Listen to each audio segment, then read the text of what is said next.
حضرت عائشہ صدیقہ رضی اللہ عنہا جس برتن سے منہ لگا کر پانی نوش فرماتی تھی، اسی برتن میں اسی جگہ سے آپ صلی اللہ علیہ وسلم اپنا منہ لگا کر پانی نوش فرماتے تھے۔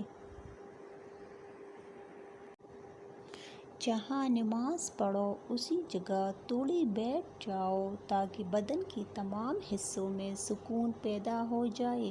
پھر نماز کے لیے کھڑے ہو جاؤ۔ اسی طرح کہ یہ خیال کرو کہ کعبہ تمہارے سامنے، پل صراط تمہارے پاؤں کے نیچے، جنت تمہارے سیدھے ہاتھ کی طرف، جہنم تمہاری الٹی طرف اور موت کا فرشتہ تمہارے پیچھے کھڑا ہے، اور سمجھو کہ یہ تمہاری آخری نماز ہے۔ فضول خیالات سے نجات ملے گی۔ اللہ نیکی کی بات پھیلانے والے کو جزائے خیر عطا فرمائے، آمین۔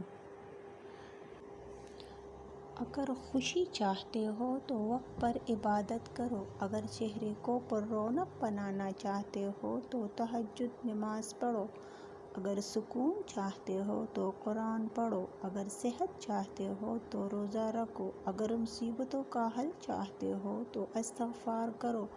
اگر برکت چاہتے ہو تو درود شریف پڑھو، اگر مشکلات ختم کرنا چاہتے ہو تو لا حول ولا قوت الا باللہ پڑھو،